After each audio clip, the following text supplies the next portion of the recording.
अलम यअनि लिल्लज़ीना आमनू अन तख्शा कुलूबुहुम लिज़िक्रिल्लाह। क्या अभी ईमान वालों के लिए वो समय नहीं आया, वो टाइम नहीं आया, वो वक्त नहीं आया? अन तख्शा कुलूबुहुम लिज़िक्रिल्लाह, जब उनके दिल अल्लाह ताला के जिक्र से नरम पड़ जाएं, पिघल जाएं, कांपने लगे।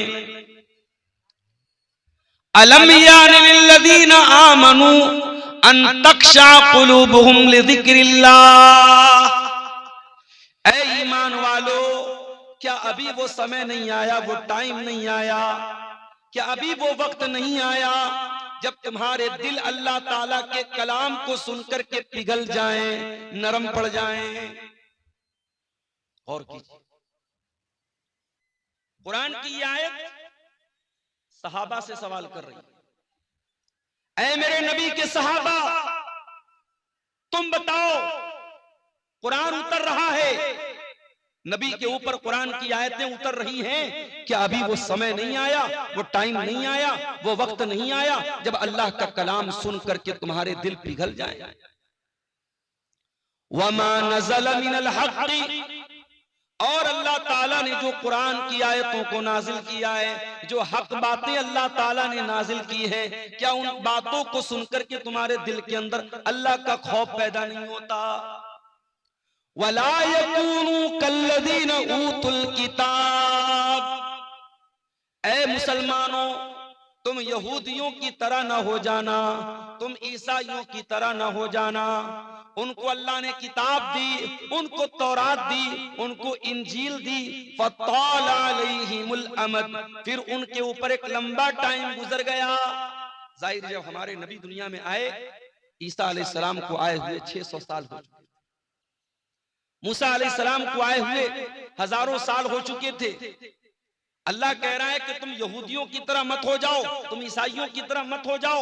उनको अल्लाह ने अपनी किताब दी और एक लंबा टाइम जब गुजर गया, फक़सत क़ुलूबुहुम, तो उनके दिल सख्त हो गए, उनके दिल हार्ड हो गए, उनके दिल कठोर हो गए। ऐ मुसलमानों, अभी तुम्हारे नबी मौजूद हैं, अभी कुरान उतर रहा है, अभी तुम्हारे दिल के अंदर शक्ति आने लगी, क्या तुम्हारा दिल अल्लाह का कलाम सुन करके नहीं पिघलता है? तुम्हारे दिल में अल्लाह का डर पैदा नहीं होता? मेरे भाइयों, इस आयत को अपने सामने रखिए और जरा गौर करें, हम सब अपने गिरेबानों में झांकें और सोचें कि आज हम कहां खड़े हैं और हमारे दिल का क्या आलम है। इसी सीमांचल के इलाके में अगर मैं ये कहूं कि रोजाना दर्जनों प्रोग्राम हो रहे हैं तो गलत नहीं होगा, मुबालगा नहीं होगा।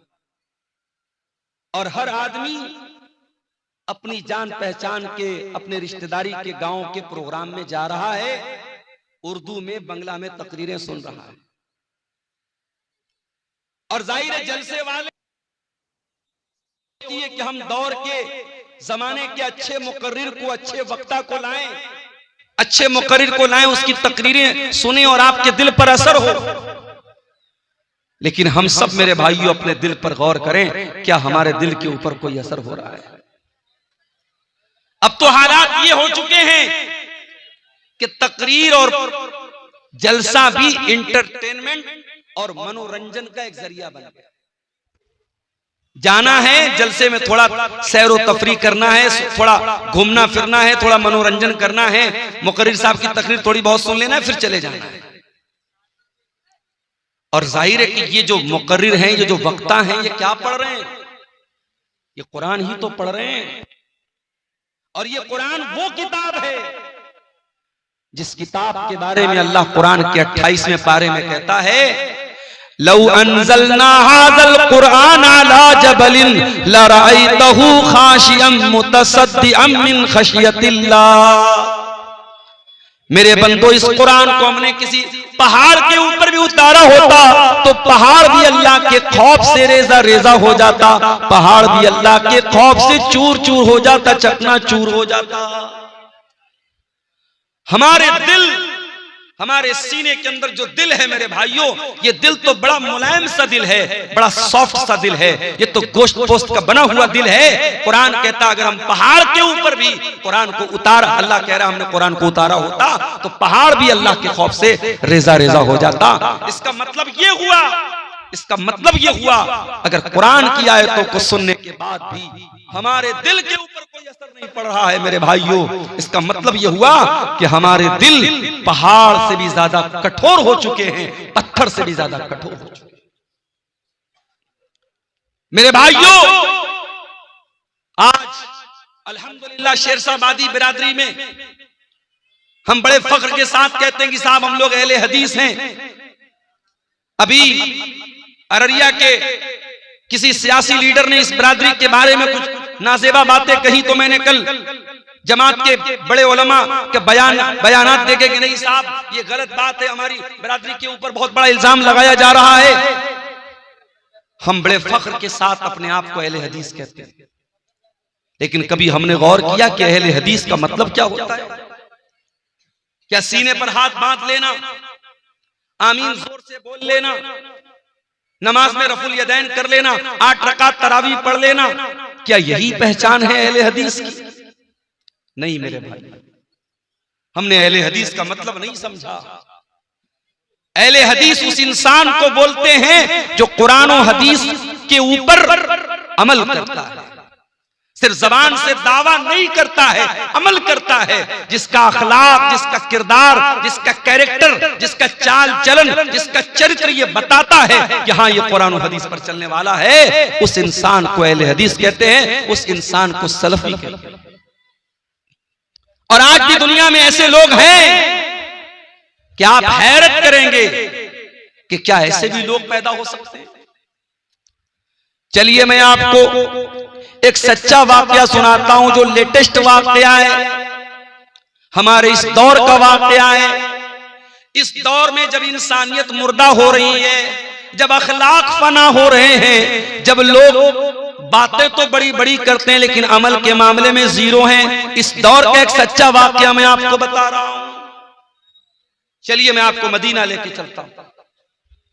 मदीना के अंदर एक बहुत बड़े आलिम हैं, इस वक्त बहुत बूढ़े हो चुके हैं, उनका नाम है शेख अब्दुल मोहसिन अल अब्बाद हफिज़हुल्लाह, बहुत बड़े आलिम हैं शेख अब्दुल मोहसिन अल अब्बाद। उनको मुहद्दिसे मदीना कहा जाता है, मदीना के बहुत बड़े आलिम हैं, इमाम हैं। उनके बेटे जिनका नाम शेख अब्दुल रज़्ज़ाक अल बद्र है, वो मदीना यूनिवर्सिटी के अंदर हदीस पढ़ाते हैं और मस्जिद नबवी में हदीस का दर्स देते हैं और हजारों नहीं लाखों स्टूडेंट्स उनसे हदीस पढ़ते हैं। शेख अब्दुल रज़्ज़ाक अल बद्र बहुत बड़े आलिम हैं, बहुत बड़े स्कॉलर हैं और उनकी शोहरत इतनी है कि एक मर्तबा वो मलेशिया गए और वहां एक मस्जिद में उनका दर्स था, तो सिर्फ उनके उस दर्स में 1 लाख के करीब तलबा और स्टूडेंट शामिल हुए थे। इतनी बड़ी वो सेलिब्रिटी और इतनी बड़ी शख्सियत है शेख अब्दुल रज़्ज़ाक अल बद्र। शेख अब्दुल रज़्ज़ाक अल बद्र के यहाँ एक आदमी ड्राइविंग का काम करता था, गाड़ी चलाता था, इंडिया के आंध्र प्रदेश के शहर विजयवाड़ा। विजयवाड़ा बहुत मशहूर शहर है आंध्र प्रदेश का। मैं 2 साल वहां रमजान में रहा हूं, बहुत अच्छे लोग हैं, बड़े दीनदार लोग हैं। विजयवाड़ा का एक आदमी सऊदी अरब में शेख अब्दुल रज़्ज़ाक अल बद्र के घर 4 व्हीलर की कार की ड्राइविंग करता था, ड्राइवर था। अब जाहिर है ड्राइवर की हैसियत क्या होती है भाई? ड्राइवर एक मुलाजिम होता है, नौकर होता है, उसको तनख्वाह देते हैं, हमारे यहां काम करता है। वो ड्राइवर बीमार पड़ गया, 20 साल तक उसने सर्विस की, फिर बीमार रहने लगा। उसने शेख से माजरत की कि अब मेरी तबीयत खराब रहती है, वो इंडिया वापस चला गया। आज के दौर में एक ड्राइवर गया, दूसरा ड्राइवर चला आया, कौन पूछने जाता है? शेख अब्दुल रज़्ज़ाक अल बद्र अपने उस बूढ़े ड्राइवर को रोजाना तो नहीं, महीने में 3-4 बार कॉल करके उसकी हालचाल पूछते हैं, उसकी तबीयत के बारे में रिपोर्ट लेते हैं। फिर ऐसा मालूम होता है, ऐसा पता चलता है कि वो ड्राइवर ब्रेन हेमरेज का शिकार हो जाता है।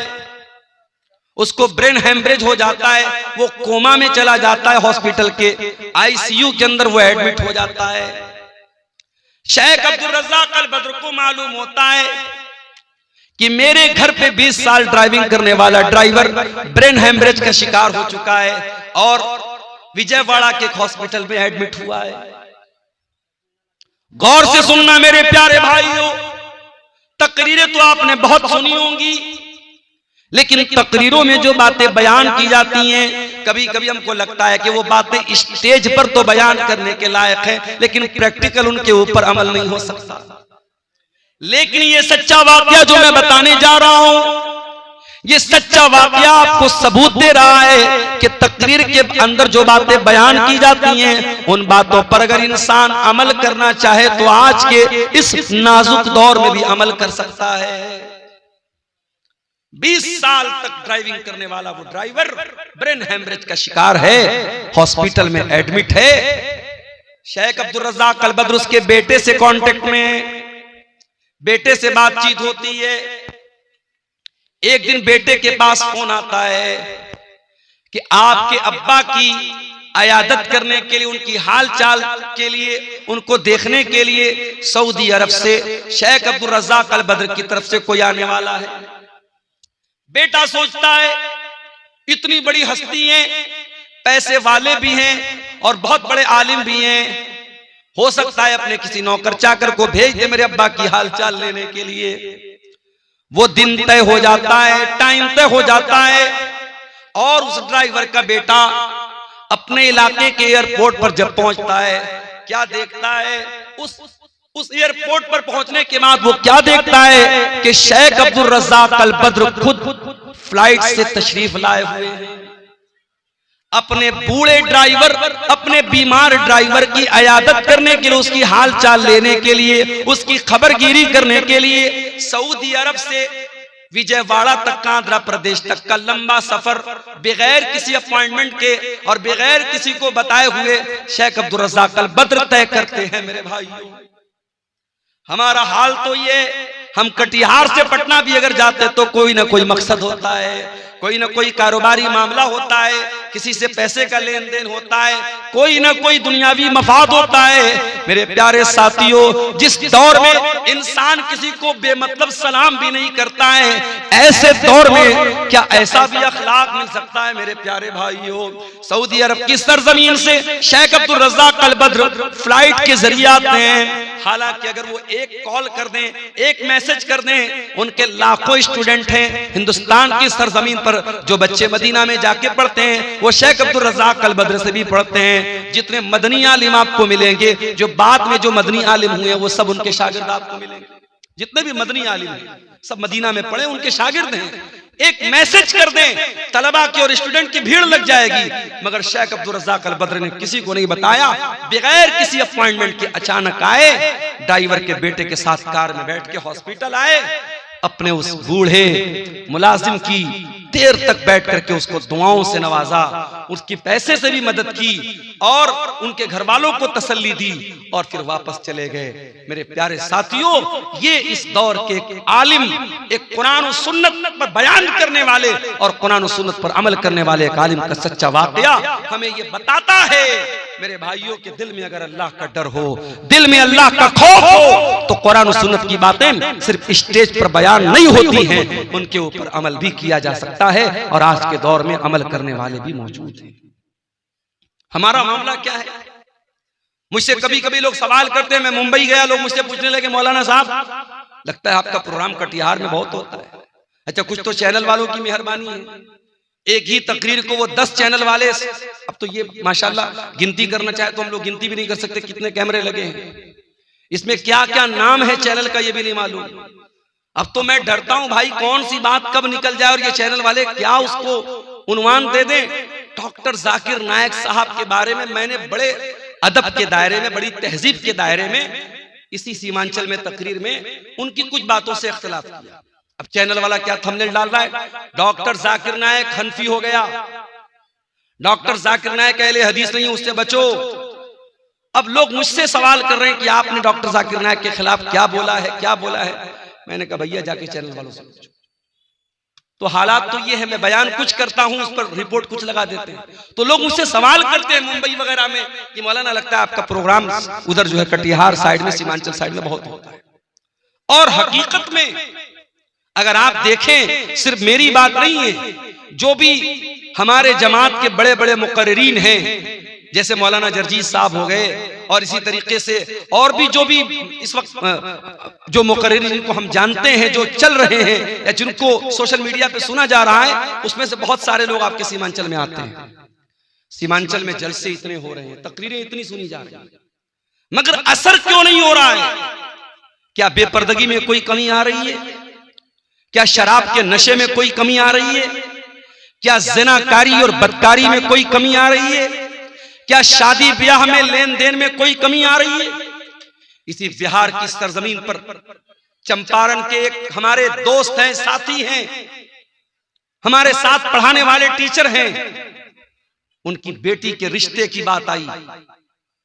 लड़का मामूली सा कोई काम करता है, मेहनत मजदूरी का काम करता है, 5 लाख रुपए की डिमांड की। वो टीचर हमारे साथ पढ़ाते कहने लगे, मौलाना ये हालात है हमारी जमात के लोगों के। अहले हदीस लड़का है, घर वाले बड़े पक्के अहले हदीस हैं, 5 लाख रुपए की डिमांड हुई है कि लड़की की शादी करना है तो 5 लाख रुपया लेके आओ।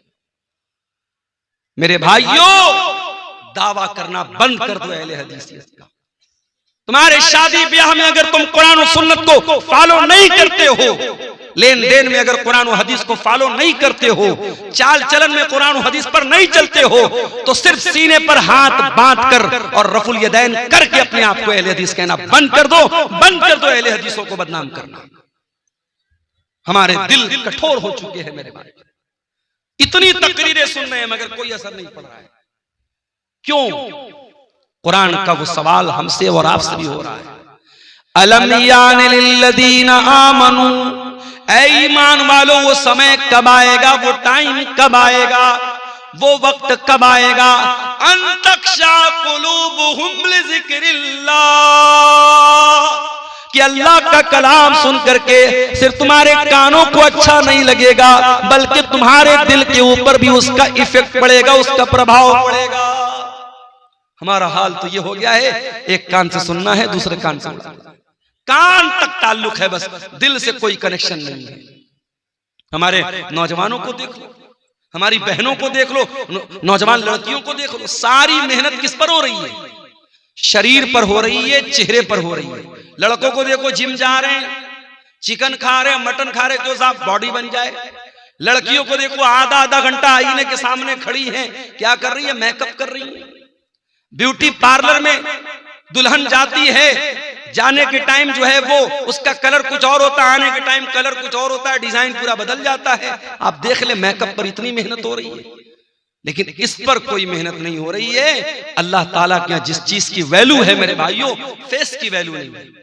अल्लाह के यहाँ हमारी बॉडी की वैल्यू नहीं है, अल्लाह ताला के हमारे दिल की वैल्यू है। इब्राहीम अलैहिस्सलाम दुआ करते हैं, वला तुखज़िनी यौम युबअसून, ऐ अल्लाह तू मुझे कयामत के दिन जलील मत करना, ऐ अल्लाह तू मुझे कयामत के दिन रुसवा मत करना। यौम ला यनफ़उ मालुन वला बनून, जिस दिन न माल काम आएगा न औलाद काम आएगी, इल्ला मन अतल्लाह बिक़ल्बिन सलीम। कयामत के दिन तो वही कामयाब होगा अल्लाह जो साफ सुथरा दिल लेकर के आए। तुम्हारे चेहरे कितने साफ सुथरे हैं, तुम्हारे बालों में कितनी खूबसूरती है, तुम्हारा शरीर कितना खूबसूरत है, अल्लाह ताला क्या ये मैटर नहीं करता है? हाँ, अल्लाह क्या ये मैटर करता है कि आपका दिल कितना साफ सुथरा है। कहीं ऐसा तो नहीं कि चेहरा तो बहुत अच्छा है, बॉडी तो बहुत मजबूत है, मगर दिल के अंदर गंदगी भरी है, दिल के अंदर लालच भरा है, दिल के अंदर खुदगर्जी भरी है, दिल के अंदर माल की मोहब्बत भरी है, दिल के अंदर दुनिया की मोहब्बत भरी है, दिल के अंदर शरारत भरी है। दिल साफ नहीं होगा मेरे भाइयों, हम अल्लाह के कामयाब नहीं हो सकते। दिल पर मेहनत करो, दिल पर मेहनत करो। इसीलिए अल्लाह कुरान के पहले पारे में कहता है, यहूदियों का जिक्र करते हुए, जब यहूदियों ने अल्लाह ताला की बहुत नाफरमानी की, बहुत गुनाह किया, अल्लाह ने फरमाया सुम्मा क़सत क़ुलूबुकुम मिन बादि ज़ालिका फ़हिय कल हिजारति औ अशद्दु क़स्वा। ऐ यहूदियों, तुम्हारे दिल पत्थरों से ज्यादा कठोर हो चुके हैं, पत्थरों से ज्यादा सख्त हो चुके हैं। व इन्न मिनल हिजारति लमा यतफज्जरु मिनहुल अन्हार। अरे पत्थर भी कुछ ऐसे होते हैं कि पत्थर के अंदर से नहरें बहती हैं। व इन्न मिनहा लमा यशक्कु फयखरुजु मिनहुल मा। पत्थर तो कुछ ऐसे भी होते हैं कि पत्थर पर जब बार बार पानी की बूंदें पड़ती हैं तो पत्थर में सुराख हो जाता है और पत्थर से पानी रिस रिस करके बहने लगता है। ऐ यहूदियों, ऐ अहले किताब, तुमने इतना अल्लाह को नाराज किया है, इतने गलत काम किए हैं, इतने अल्लाह को नाराज करने वाले काम किए हैं कि तुम्हारे दिल तो पत्थरों से ज्यादा सख्त हो गए। कुरान ने तो यहूदियों के बारे में कहा था। माफ करना मेरे भाइयों, हमें और आपको इस आयत को अपने ऊपर भी आज अप्लाई करने की जरूरत है। कहीं ऐसा तो नहीं कि हमारे दिल भी पत्थरों से ज्यादा कठोर हो गए। वही कुरान जो कुरान डाकू सुनता था तो सुधर जाता था, तौबा कर लेता था। एक डाकू था जिसका नाम था फुज़ैल इब्न अयाज़। उसका काम था डाका डालना, लोगों के मकान में जाके चोरी करना, लोगों का माल हड़प लेना, लोगों का पैसा चोरी कर लेना। एक दिन रात का वक्त था, एक मकान की छत पे जाके कूदता है। रात का सन्नाटा है। फुज़ैल इब्न अयाज़ डाका डालने के लिए, चोरी करने के लिए गया है। एक मकान की छत में कूदता है। दूर से कोई अल्लाह का बंदा अपने घर में बैठ के कुरान की तिलावत कर रहा है। उसकी तिलावत की आवाज फुज़ैल इब्न अयाज़ के कानों में पड़ती है और इत्तेफाक से वो इंसान कुरान की यही आयत पढ़ रहा है, अलम यअनि लिल्लज़ीना आमनू अन तख्शा क़ुलूबुहुम लिज़िक्रिल्लाह। ऐ ईमान वालो, क्या अभी वो समय नहीं आया कि अल्लाह का कलाम सुन करके तुम्हारे दिल पिघल जाए, तुम्हारे दिल कांप जाए, तुम्हारे दिल नरम पड़ जाए। जब ये आयत हजरत फुज़ैल इब्न अयाज़ के कान में पड़ी, कहा अल्लाह, मैं तेरा इतना गुनहगार बंदा, कोई रात में बैठ के कुरान की तिलावत कर रहा है, कोई कुरान पढ़ रहा है और मैं बैठ के लोगों का माल चोरी कर रहा हूं, मैं डाका डाल रहा हूं। अय अल्लाह, मैं तौबा करता हूं तेरी बारगाह में। वो टाइम आ गया है अल्लाह, जिस टाइम के बारे में तू पूछ रहा है कि वो समय कब आएगा, वो समय आ चुका है। फुज़ैल इब्न अयाज़ ने सच्ची तौबा की। वहां से निकले। एक जगह अंधेरा था, बारिश का मौसम था, लोग एक जगह रुके हुए थे एक मकान में और आपस में बातें कर रहे थे। रात बहुत हो गई है, अब हमें यहीं रुक जाना चाहिए। किसी ने कहा नहीं, यहां रुको मत, हमें चलना चाहिए। क्या पता फुज़ैल इब्न अयाज़ नाम का डाकू कहीं छुपा हो और हमें पकड़ करके हमें लूट ले, मार ले। इससे पहले कि हमारा माल चोरी हो जाए, हमें यहां से निकल जाना चाहिए। फुज़ैल इब्न अयाज़ ने आसमान की तरफ देखा, कहा अल्लाह, तेरे बंदे आज मुझसे डरते हैं। उन्हें डर है फुज़ैल इब्न अयाज़ ना आ जाए, मेरा माल चोरी ना हो जाए, मेरे माल पे डाका ना पड़ जाए। ऐ अल्लाह, आज तेरा बंदा तुझसे सच्ची तौबा करता है और तुझसे वादा करता है जब तक जिंदा रहेगा तेरे घर को नहीं छोड़ेगा, अपनी सारी जिंदगी तेरे घर के लिए कुर्बान कर देगा, तेरी मस्जिद के लिए कुर्बान कर देगा।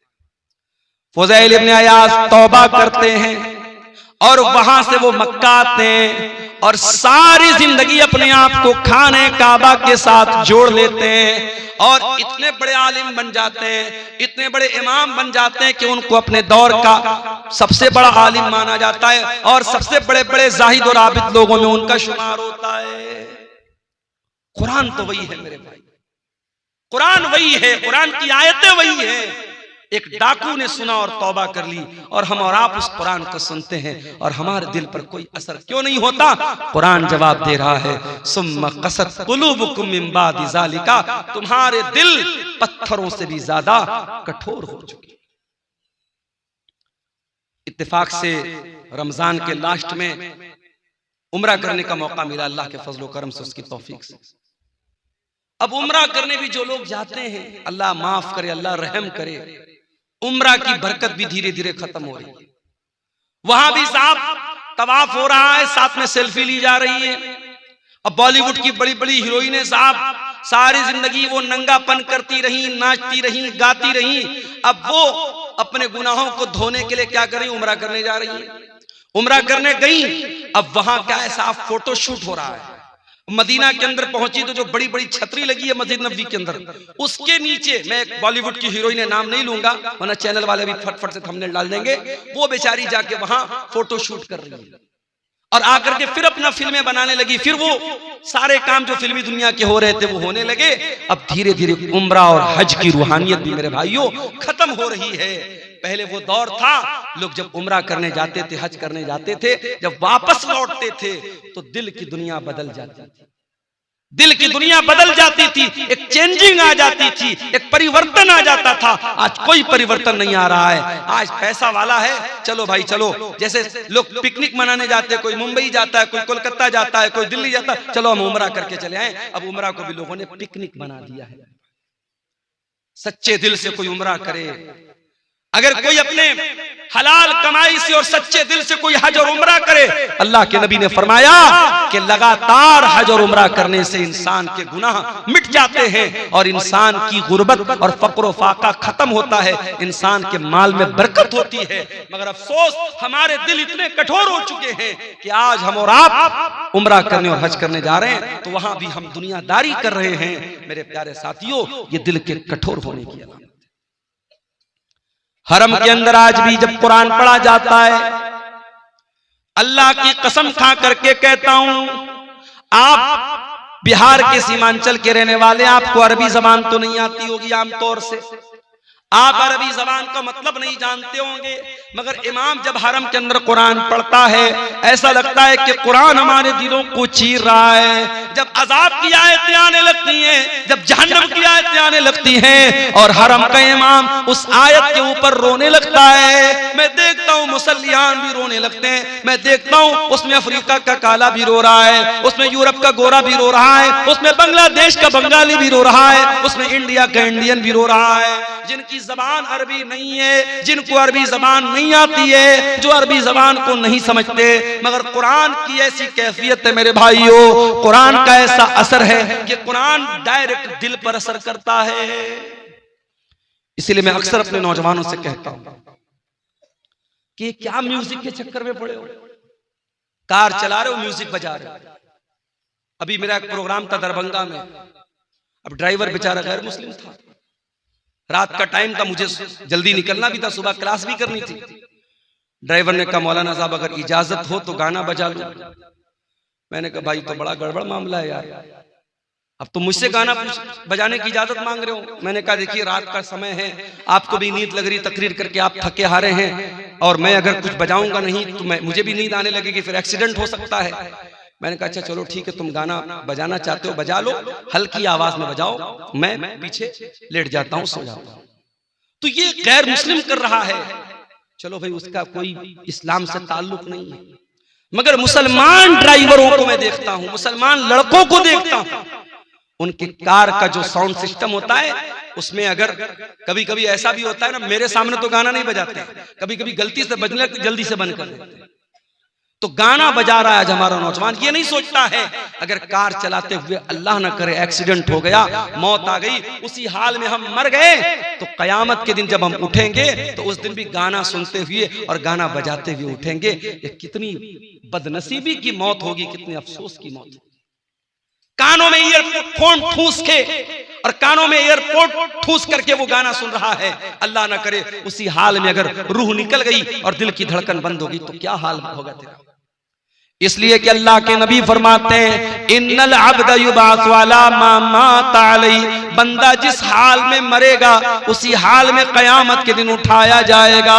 जो कुरान पढ़ते हुए मरेगा वो कुरान पढ़ते हुए उठाया जाएगा, जो गाना सुनते हुए मरेगा वो गाना सुनते हुए उठाया जाएगा, जो गंदी वीडियो देखते हुए मरेगा वो गंदी वीडियो देखते हुए उठेगा, जो ज़िना करते हुए मरेगा वो ज़िना करते हुए उठेगा, जो शराब पीते हुए मरेगा वो शराब पीते हुए उठेगा, जो हलाल काम करते हुए मरेगा, वो हलाल काम करते हुए उठेगा।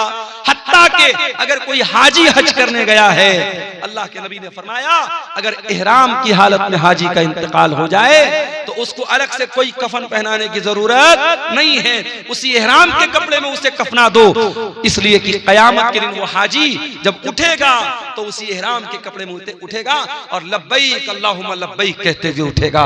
मेरे साथियों, अगर आपको गाना और म्यूजिक से प्यार और मोहब्बत है और आपके दिल को गाने की आवाज से सुकून मिलता है, म्यूजिक से सुकून मिलता है, तो ये इस बात की पहचान है कि दिल के अंदर ईमान बहुत कमजोर हो चुका है, दिल मुर्दा हो रहा है। इसलिए कि कुरान कहता है अला बिज़िक्रिल्लाहि तत्मइन्नुल कुलूब, ईमान वालों के दिल को तो अल्लाह के जिक्र से सुकून मिलता है, ईमान वालों के दिलों को तो कुरान से सुकून मिलता है। हमारे प्यारे नबी सल्लल्लाहु ताला अलैहि वसल्लम कुरान पढ़ा भी करते थे और कुरान सुना भी करते थे। एक मर्तबा आपने हजरत अब्दुल्ला बिन मसूद से कहा, अय अब्दुल्ला तुम मुझे कुरान पढ़ के सुनाओ। अब्दुल्ला बिन मसूद बहुत अच्छा कुरान पढ़ते थे, बहुत खूबसूरत आवाज थी। अब्दुल्ला बिन मसूद ने कहा कि अल्लाह के रसूल मैं आपको कुरान पढ़ के सुनाऊं? ये कुरान तो आप ही के ऊपर उतरा है, मैं आपको कैसे पढ़ के सुनाऊं? आपने फरमाया अय अब्दुल्ला इन्नी उहिब्बु अन अस्माअहु मिन गैरी, आज मैं दूसरे के मुंह से कुरान सुनना चाहता हूं, आज तुम मुझको कुरान पढ़ के सुनाओ। हजरत अब्दुल्ला कुरान पढ़ने लगे, अल्लाह के नबी सुन रहे हैं, हजरत अब्दुल्ला कुरान पढ़ रहे हैं। अल्लाह अकबर, अल्लाह के नबी बैठ करके कुरान सुन रहे हैं। मेरे नौजवानों, जरा दिल पे हाथ रख के बताओ, आखिरी बार तुमने अपने मोबाइल में कुरान कब सुना था? चलो आओ इसी बात पर चेक किया जाए, तुम्हारे YouTube की हिस्ट्री चेक की जाए, तुम्हारे ब्राउजर की हिस्ट्री चेक की जाए, तुमने लास्ट टाइम कुरान को कब प्ले किया था, तुम्हारे मोबाइल में कुरान कब तुमने सुना था, कुरान को कब चलाया था? चेक किया जाए तो शर्मिंदगी उठानी पड़ जाएगी, शर्मिंदा होना पड़ जाएगा। मोबाइल आप लॉक करके वापस रख दे, नहीं मौलवी साहब रहने दीजिए। ये हालात है हमारे। हमारा नौजवान आज कुरान को न पढ़ता है न सुनता है। तुम्हारे नबी का हाल ये है, नबी कुरान सुन रहे हैं, हजरत अब्दुल्ला कुरान पढ़ रहे हैं। अब्दुल्ला बिन मसूद कहते हैं मैं कुरान पढ़ने लगा, अल्लाह के प्यारे नबी गौर से कुरान को सुनने लगे। मैं सूरह निसा की तिलावत कर रहा था, मैं पढ़ते पढ़ते जब सूरह निसा की आयत नंबर 31 के ऊपर पहुंचा, फकैफ़ इज़ा जीना मिन कुल्लि उम्मतिन बिशहीद व जीना बिका अला हाउलाई शहीदा। ऐ नबी, उस वक्त आपका क्या हाल होगा जब हम हर उम्मत के ऊपर से गवाह लाएंगे, और ऐ नबी हम आपकी उम्मत पर आपको गवाह बनाएंगे। जब इस आयत पर मैं पहुंचा, अल्लाह के नबी ने कहा हस्बुकलान, ऐ अब्दुल्ला अब रुक जाओ, अब बस कर दो, अब रुक जाओ, अब स्टॉप कर दो।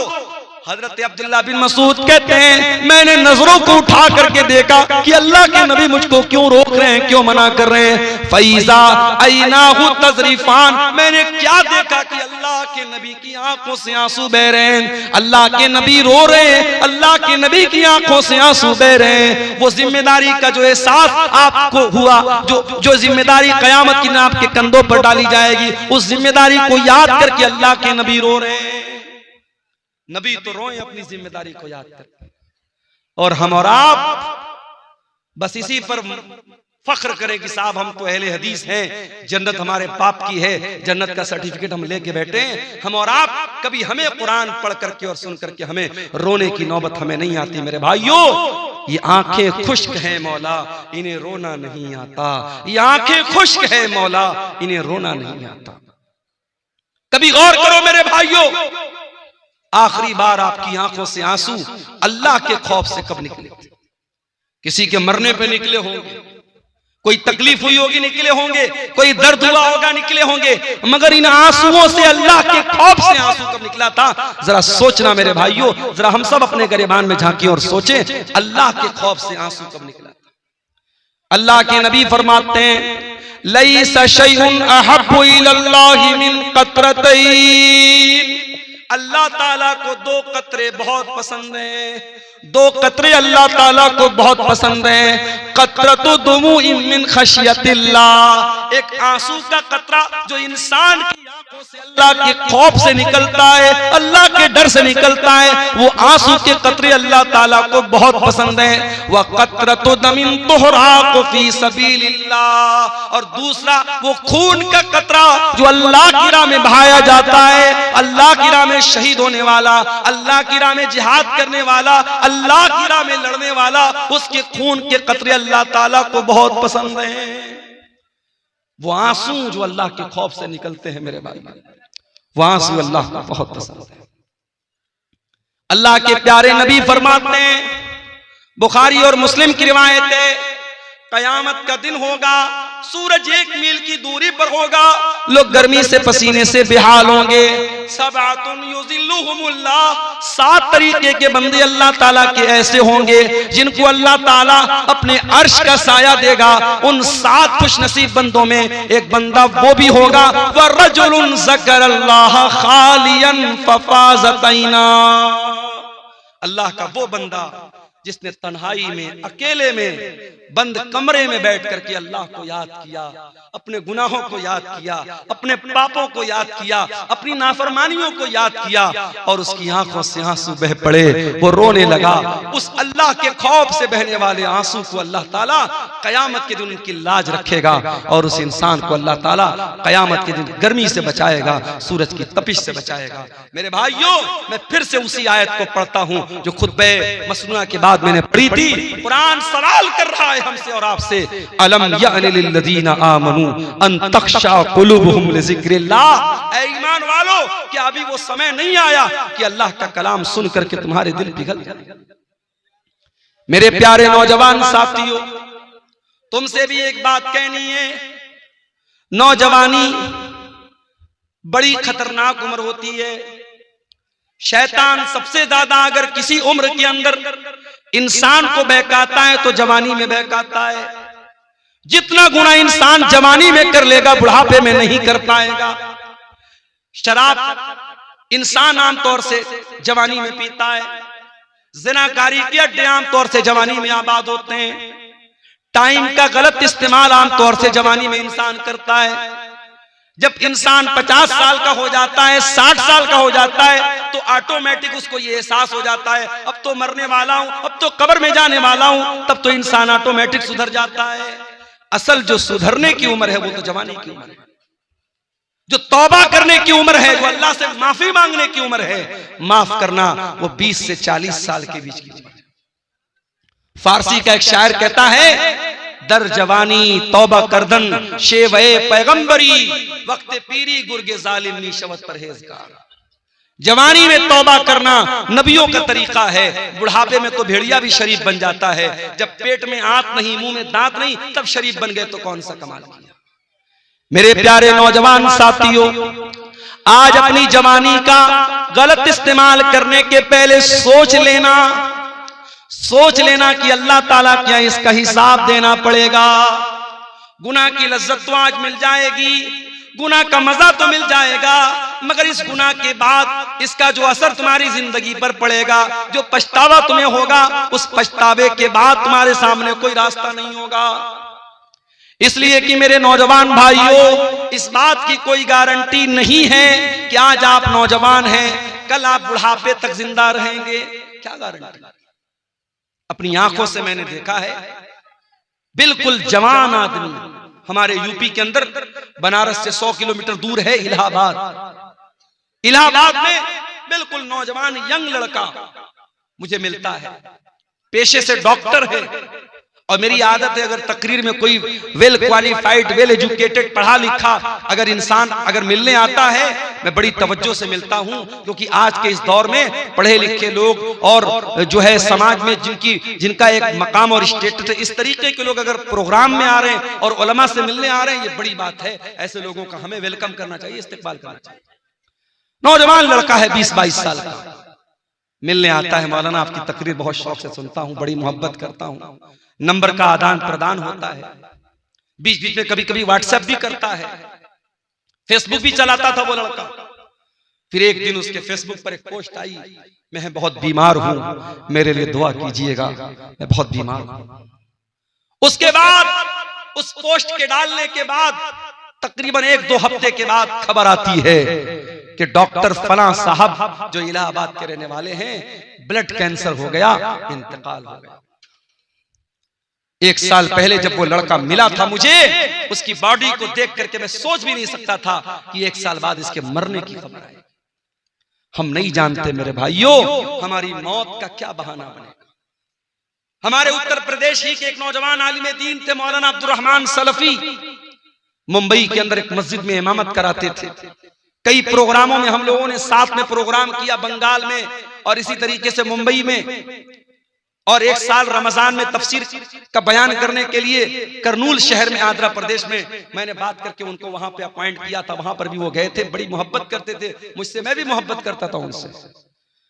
एक प्रोग्राम में मुंबई से पूना जाते हैं और पूना का प्रोग्राम करके चूंकि मस्जिद की इमामत, कहते दुनिया की सबसे टफ ड्यूटी होती है मस्जिद की इमामत। दुनिया की और ड्यूटी में 8 घंटा ड्यूटी करना है, 10 घंटा ड्यूटी करना है, 12 घंटा ड्यूटी करना है, मगर मस्जिद के इमाम को 24 घंटे ड्यूटी करना है। फजर की नमाज में सारा मोहल्ला ना आए कोई मसला नहीं है, मौलवी साहब क्यों नहीं आए, मौलवी साहब क्यों नहीं आए। मौलवी साहब शादीशुदा हैं, बीवी के साथ रहते हैं, हो सकता है नापाक हुए हो, तबीयत ठीक ना रही हो, रात में नहाने का मौका ना मिला हो, पानी गर्म करने का मौका ना मिला हो, कोई भी वजह रही हो, नहीं साहब इमाम साहब की तनख्वाह काटी जाएगी, फजर की नमाज में क्यों नहीं आए। ये आज क्या हो रहा है, मैं समझ रहा हूं बारिश का मौसम है, धीरे धीरे यहाँ बारिश की बूंदें हमारे यूट्यूबर हजरात के मोबाइलों पर भी छू रही है। बहुत लंबा टाइम नहीं लूंगा आपसे, कुछ देर और सब्र कर लीजिए, कुरान और हदीस की बातें हैं, इंशाअल्लाह फायदा होगा। मेरे भाइयों आज सबसे टफ ड्यूटी अगर किसी की है तो इमाम की ड्यूटी है। मौलाना अब्दुल रहमान सलफी बिल्कुल यंग एज के 2 छोटे छोटे बच्चों के बाप हैं। मैं उनके गांव में भी गया हूं, उत्तर प्रदेश में सिद्धार्थनगर में उनका गांव है। पूना में प्रोग्राम हुआ, रात ही में उनको मुंबई वापस आना है क्योंकि फजर की नमाज भी उनको पढ़ाना है। वहां मुंबई और पूना के बीच में टैक्सी चलती है और बड़ी स्पीड में वो टैक्सी वाले चलाते हैं क्योंकि उनको रात में जल्दी जल्दी मुंबई से पूना, पूना से मुंबई करना रहता है, ज्यादा पैसा कमाना रहता है। ड्राइवर ने बेहिसाब गाड़ी चलाई, बड़ी स्पीड में गाड़ी चल रही थी, 100-150 की स्पीड में गाड़ी चल रही थी। एक जगह रास्ते में जो डिवाइडर होता है, उस डिवाइडर में ले जाके ड्राइवर ने पूरी स्पीड में गाड़ी ठोक दी। गाड़ी के अंदर 10 लोगों में से 7 लोग ऑन द स्पॉट इंतकाल कर गए। मौलाना अब्दुल रहमान सलफी अल्लाह रहमत मगफरत फरमाए, ऑन द स्पॉट उनका इंतकाल हो गया, पूरा सर पिचक गया और बड़ी मजलूमाना तरीके से उनकी मौत हो गई। क्या वो पूना जाने के पहले उन्होंने सोचा था कि मेरे साथ ऐसा हो जाएगा? हम नहीं जानते मेरे भाई, कौन सा एक्सीडेंट, कौन सी बीमारी, कौन सा बहाना हमारी जिंदगी की सांसों की डोर को खत्म कर देगा, हमारा दिल धड़कना बंद हो जाएगा। मेरे भाइयों जिंदगी का नाजायज इस्तेमाल मत करो, जवानी की इन घड़ियों का मिसयूज मत करो। इस जवानी में गलत काम करके अगर अल्लाह के चले गए बगैर तौबा किए तो पछताना पड़ेगा मेरे भाई। अन्तकुल नफ्सुन या हसरता अला मा फर्रतु फी जंबिल्लाह। ऐ मेरे बंदू अल्लाह से तौबा कर लो, माफी मांग लो, सुधर जाओ, इसके पहले कि कयामत के दिन तुमको कहना पड़े कि हाय हमारी बर्बादी, काश मैंने ये लापरवाही न की होती। व इन कुन्तु लमिनस साखिरीन, काश मैंने अल्लाह के दीन का मजाक न उड़ाया होता, काश मैं भी दीन पर चलता, मैं अल्लाह के रास्ते पर चलता। मेरे भाइयों कभी बर्फ बेचने वाले को आपने देखा होगा, बर्फ बेचने वाला जितना जल्दी पॉसिबल हो बर्फ बेच के निकल जाना चाहता है, क्योंकि जितनी तेजी से उसकी बर्फ पिघलेगी उसका पैसा बर्बाद हो जाएगा। एक आदमी मार्केट में बर्फ बेच रहा था, सुबह से दोपहर हो गई, थोड़ी सी उसकी बर्फ बिकी थी और बड़ी तेजी से दिन गुजर रहा है और बर्फ उसकी पिघलती चली जा रही है। एक आदमी ने देखा कि वो बर्फ बेचने वाला जब दोपहर हो गई और बर्फ नहीं बिक रही है तो वो चिल्लाने लगा और कहने लगा कि ऐ लोगों, इसके पहले कि मेरा कैपिटल खत्म हो जाए, मेरी पूंजी खत्म हो जाए, मेरा सरमाया खत्म हो जाए, मेरी बर्फ को खरीद लो, मेरा बर्फ खरीद लो, इससे पहले कि मैं लुट जाऊं, मैं बर्बाद हो जाऊं। वो आदमी कहता है उस बर्फ बेचने वाले को जब मैंने देखा तब मुझे कुरान की इस आयत का मतलब समझ में आया, वल अस्र इन्नल इंसान लफी खुस्र, कसम है जमाने की, बेशक इंसान बहुत बड़े घाटे में है। जो इंसान अपने टाइम की कदर न करे, अपने समय की कदर न करे, अपनी जवानी की कदर न करे, अपने टाइम का सही इस्तेमाल न करे, उससे बड़ा खसारे में और उससे बड़ा नुकसान उठाने वाला मेरे भाइयों कोई नहीं है। आज हमारे नौजवान साथियों को इस पर भी गौर करने की जरूरत है कि आप अपनी जवानी को कहां गुजार।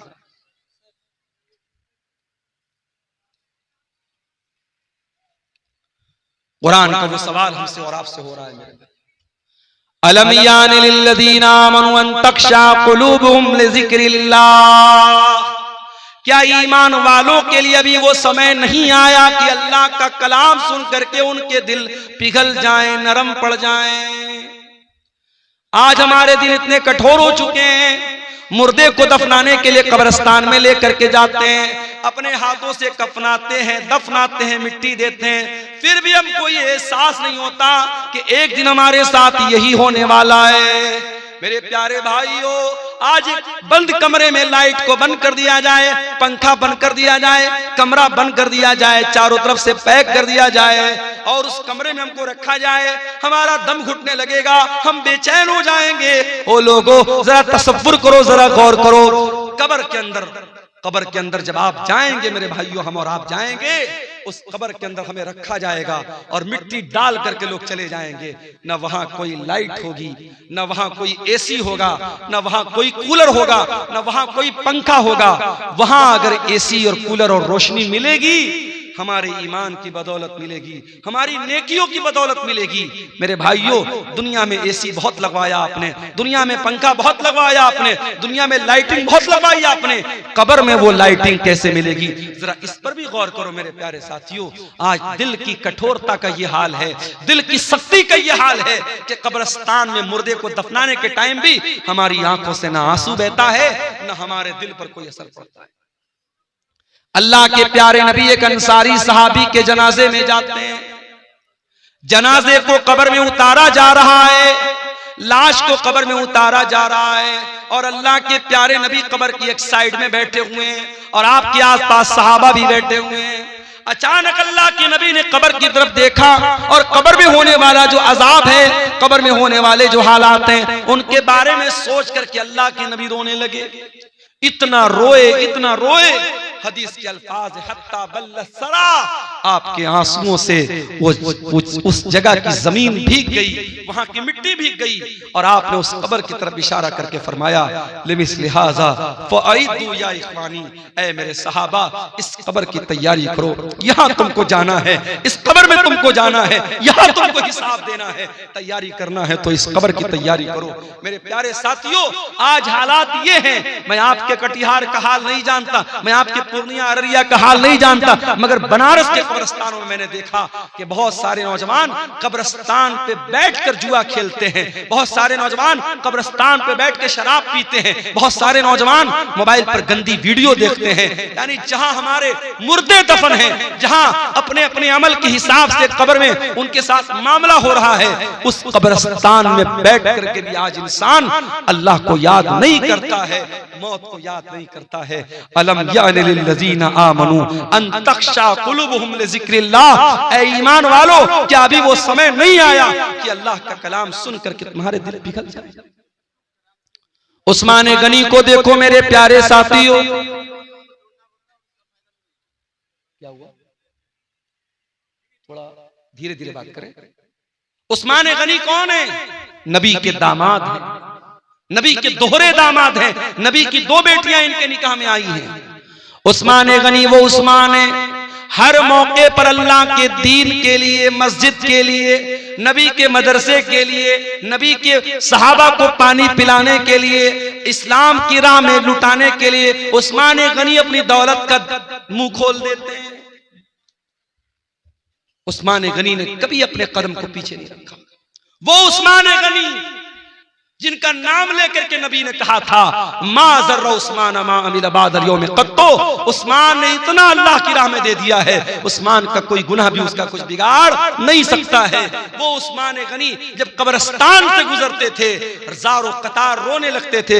किसी ने पूछा क्या है उस्मान, क्या बात है, जन्नत की बात आती है तो आप नहीं रोते हैं, जहन्नम की बात आती है तो आप नहीं रोते हैं, कब्रिस्तान को देख करके क्यों रोने लगते हैं? उस्मान गनी कहते हैं ओ लोगों, मैंने अपने प्यारे नबी को यह फरमाते हुए सुना है इन्नल कब्र अव्वलु मंजिल मिन मनाजिल आखिरह, ये कब्र आखिरत की पहली सीढ़ी है, कब्र आखिरत की पहली मंजिल है। जिसने इस मंजिल को पार कर लिया उसके लिए आगे की मंजिल आसान है।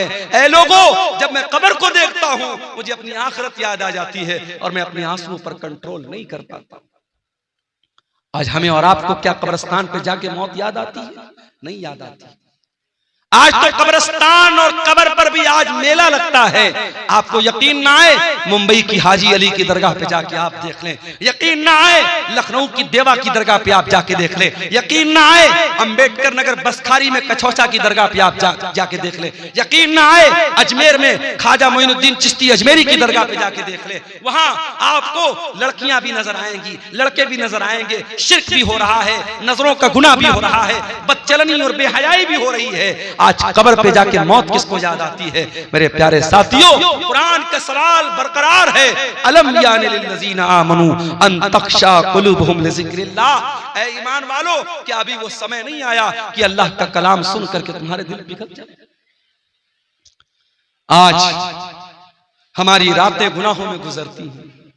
हमारे नबी रातों को रोया करते थे, तहज्जुद की नमाज में आप रोते थे, और एक दिन आप तहज्जुद की नमाज के लिए उठते हैं और फजर की अजान तक आप रोते रहते हैं। और जब हजरत बिलाल आकर के पूछते हैं ऐ अल्लाह के नबी आप इतना क्यों रोते हैं, तो अल्लाह के नबी कहते हैं कि ऐ बिलाल, आज की रात मेरे ऊपर कुरान की ऐसी आयत उतरी है कि इस आयत पर जो गौर करे और जो इस आयत को पढ़े और गौर न करे उसके लिए बर्बादी है। कौन सी आयत थी? सूरह आले इमरान की आयत थी, इन्न फी खल्क़िस समावाति वल अर्दि वख्तिलाफिल लैलि वन नहारी लआयातिल लिउलिल अलबाब। बेशक उन लोगों जमीन व आसमान की तख्लीक के अंदर और रात और दिन के आने जाने के अंदर गौर करने वालों के लिए, अक्लमंद लोगों के लिए निशानियां हैं। इन तमाम कायनात के अंदर जो गौर करता है वो अक्लमंद है, और उस अक्लमंद इंसान की पहचान क्या है? वो अल्लाह को याद करता है, वो उठते बैठते लेटते जागते अल्लाह को याद करता है। बारिश तेज हो रही है मेरे ख्याल से। ये एक साहब ने कुछ सवालात किए हैं, इनको देख लेते हैं।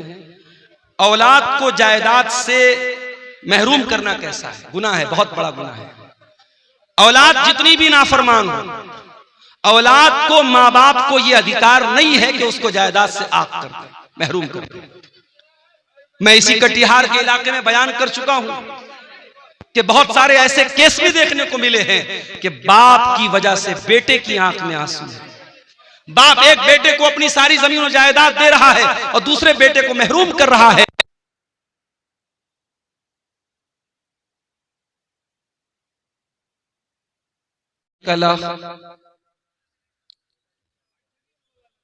व अशहदु अन्ना मुहम्मदन अब्दुहु व रसूलुहु।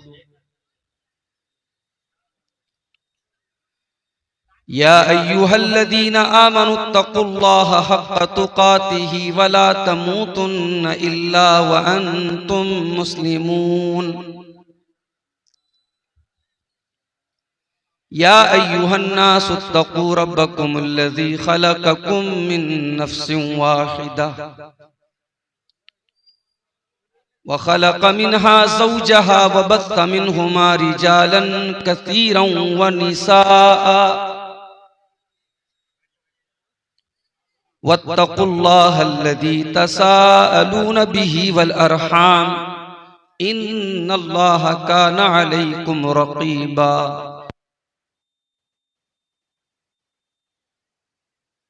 या अय्युहल्लज़ीना आमनुत्तक़ुल्लाहा वक़ूलू क़ौलन सदीदा युस्लिह लकुम अअमालकुम व यग़फिर लकुम ज़ुनूबकुम व मन युतिइल्लाह व रसूलहु फ़क़द फ़ाज़ फ़ौज़न अज़ीमा।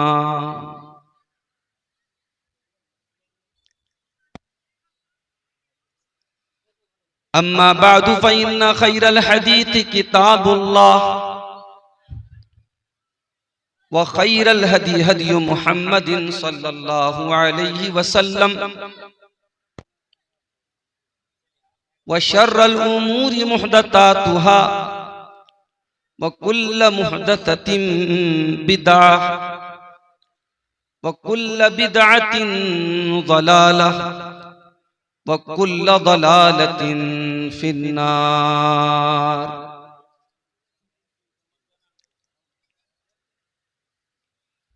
अऊज़ु बिल्लाहि मिनश शैतानिर रजीम। बिस्मिल्लाहिर रहमानिर रहीम।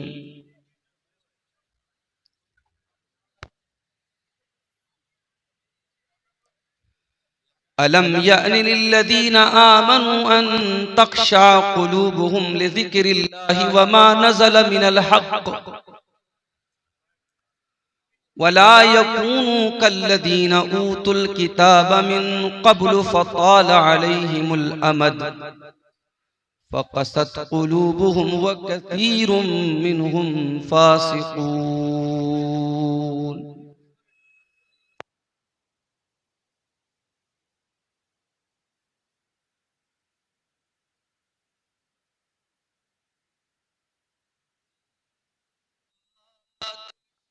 या बादशाहों को गदा कर दे, गदा को बादशाह या बादशाहों को गदा कर दे। तू जब चाहे जिसे चाहे जो चाहे वो अता कर दे। हुबाबे बहर को मोती बना दे जिस घड़ी चाहे, जो चाहे चीर कर दरिया की मौजें रास्ता कर दे। जो सुल्तानी का दावा कर रहा है मुल्क पर बरसों, पकड़ कर ऐसे जालिम को तू लम्हों में फना कर दे। पकड़ कर ऐसे जालिम को तू लम्हों में फना कर दे। हुई मेरी जबीना खम कभी अग़यार के दर पर, तू मुझ पर रहम कर मौला जहन्नम से रिहा कर दे। तू मुझ पर रहम कर मौला जहन्नम से रिहा कर दे। अबू बकर उमर उस्मान हैदर जिस पे चलते थे, अबू बकर उमर उस्मान हैदर जिस पे चलते थे, उसी बरहक नबी की राह पर हमको फिदा कर दे। उसी बरहक नबी की राह पर हमको फिदा कर दे। बसीरत कर अता कुरान की आयात बरहक की, खुदा हमको फिदाए सुन्नते खैरुल वरा कर दे।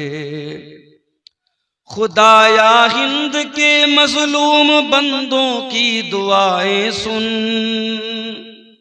खुदाया हिंद के मजलूम बंदों की दुआएं सुन। तो उनको पंजे जालिम से जल्दी से रिहा कर दे। अरे तेरे नादान बंदे जादे हक से जो भटके हैं, खुदाया ऐसे बंदों को तू रहवारे खुदा कर दे। इलाही तालिबे आजिज तेरी रहमत का तालिब है, बरोज़े हश्र सर पर उसके रहमत की रिदा कर दे। सदर मोहतरम, उलमाए किराम, मोहतरम बुजुर्गों, नौजवान साथियों, माओ और बहनों, प्यारे बच्चों, रात के तकरीबन 2 बजने वाले हैं। मौसम बारिश का बन चुका है। इस इलाके में कल भी कुछ प्रोग्राम थे। मुझे भाइयों ने बताया कि बारिश की वजह से वो प्रोग्राम पूरी तरीके से बर्बाद हो गए, प्रोग्राम नहीं हो पाए। आज का आपका ये प्रोग्राम अल्लाह के फजलो करम से कामयाब प्रोग्राम रहा और रात के 2 बजे भी बारिश के बावजूद और मौसम में ठंडक हो जाने के बावजूद आप हजरात की एक बड़ी तादाद पिंडाल के नीचे मौजूद है। माए बहनें भी हमारी बहुत सारी अभी तक मौजूद हैं। ये इस बात की दलील है, इस बात की निशानी है कि आपके दिलों में अल्लाह ताला ने कुरान और हदीस की बातों को सुनने का और उलमा की मोहब्बत का जज्बा अल्लाह ताला ने आपके दिलों में रखा है। हम दुआ करते हैं अल्लाह ताला से, अल्लाह आपके इस जज्बे को कबूल फरमाए और कहने सुनने से ज्यादा हम सबको अमल की तौफीक अता फरमाए, आमीन। मेरे भाइयों, खुतबे मसनूना के बाद कुरान हकीम के 26वें पारे की, माफ कीजिएगा 27वें पारे की सूरतुल हदीद की आयत नंबर 16 मैंने आपके सामने तिलावत की। इस आयत में अल्लाह ताला ने ईमान वालों से क्वेश्चन किया है, एक प्रश्न किया है, एक सवाल किया है। और गौर कीजिएगा, ये आयत 1400 साल पहले नबी की जिंदगी में सहाबे किराम की मौजूदगी में ये आयत उतरी है। जाहिर है कि सहाबे किराम हमारी और आपकी तरह नहीं थे, बड़े मजबूत ईमान वाले लोग थे और इस्लाम के लिए बड़ी कुर्बानी देने वाले लोग थे। अब कुरान की इस आयत में अल्लाह ताला ने जो सवाल किया है, अगर वो सवाल सहाबा से किया जा रहा है जो कि बड़े पक्के ईमान वाले थे, तो हमें और आपको तो और ज्यादा अपने गरेबानों में झांकने की जरूरत है। और इस आयत में अल्लाह ताला ने जो सवाल किया है, उस सवाल के ऊपर हम सबको गौर करने की जरूरत है। आइए पहले हम इस आयत का तर्जमा देखते हैं, इस आयत का मतलब देखते हैं, फिर बात को आगे बढ़ाते हैं। कुरान का 27वां पारा सूरतुल हदीद आयत नंबर 16, आयत नंबर 16।